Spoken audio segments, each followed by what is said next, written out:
All right, let's dive into Irodov problem 1.71. Now, this is one of those classic mechanics problems that seems simple on the surface, but it has a really neat twist that can trip up even the best students.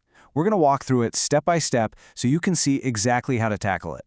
So, first things first. What's the setup? At a glance, it just looks like a standard Atwood machine, right? You got two masses, M1 and M2, hanging over a pulley. But here's the kicker. The entire setup is inside an elevator that's accelerating upwards.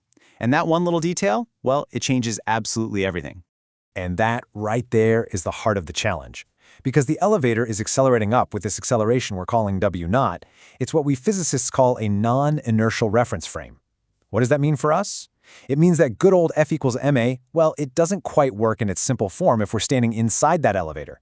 We have to do something special to account for it. So, our first real decision here is choosing our point of view. Where are we going to stand to analyze this whole thing? This is what we call a reference frame, and we basically have two main choices. On one hand, we could solve this from the perspective of someone standing on the ground. That's an inertial frame, where F equals ma works just fine, no questions asked. But the motion looks kind of messy from out there. The masses are moving, the pulley's moving, it's a lot. On the other hand, we could solve it from inside the elevator. From there, the motion looks much simpler. The only catch is we have to tweak Newton's second law.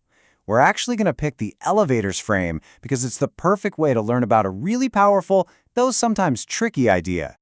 So, how do we make Newton's laws work inside our accelerating elevator? Well, this is where we have to introduce a pretty cool concept, something called a pseudo-force.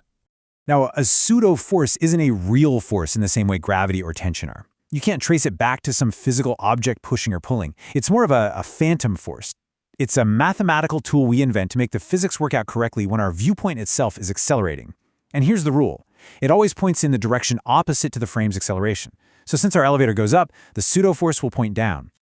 Okay, let's build the free body diagram for our first mass, M1.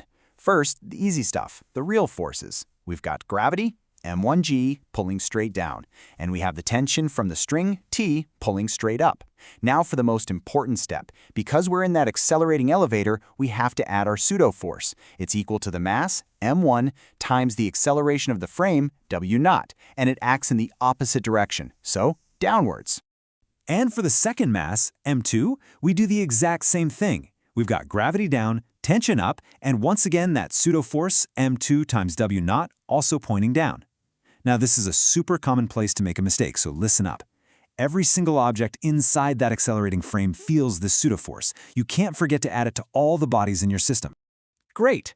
We've got our forces straight and our diagrams are ready. Now we're all set to write down the equations of motion and actually solve for the acceleration of these masses as you'd see it from inside the elevator.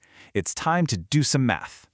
Okay, time to apply Newton's second law. Let's just assume that M1 is the heavier mass, so it's going to accelerate downward with some acceleration A', and M2 will go up with that same A'. So for mass 1, the net force is the upward tension T minus the two downward forces, gravity, M1g, and the pseudo-force, M1w0. And that net force has to equal mass times acceleration, which is negative M1A', because it's going down. For mass 2, it's almost the same. Upward T minus the downward forces equals positive M2A', since it's going up. Now, when you take those two equations and solve them for A', boom, you get this result. But hang on, take a close look at that formula. Does it look familiar? It should. It's the exact same formula you get for a standard Atwood machine, but with one crucial difference. Instead of just g, the acceleration due to gravity, we have this effective gravity of g plus W0. This is the big idea. The elevator's upward acceleration basically makes gravity feel stronger for everything inside. So we've got the acceleration relative to the car, but the problem asks for the acceleration relative to the elevator shaft. That's our ground frame. Well, to get that, we just have to translate our answer back. It's pretty straightforward. The acceleration of mass 1, as seen from the ground, is just its acceleration inside the car, A', plus the acceleration of the car itself, W0. And just like that, we've answered the first part of the question. All right, part A is in the bag. Now for part B. We need to find the total force that the pulley is exerting on the ceiling. So what is that force really? It's whatever force is needed to hold up the pulley against the downward pull of the thread on both sides. So first step, we've got to find the tension T in that string. To do that, we can just take our expression for A prime that we just found and plug it back into either one of our original equations of motion. You do a little bit of algebra and you end up with this nice, clean expression for the tension.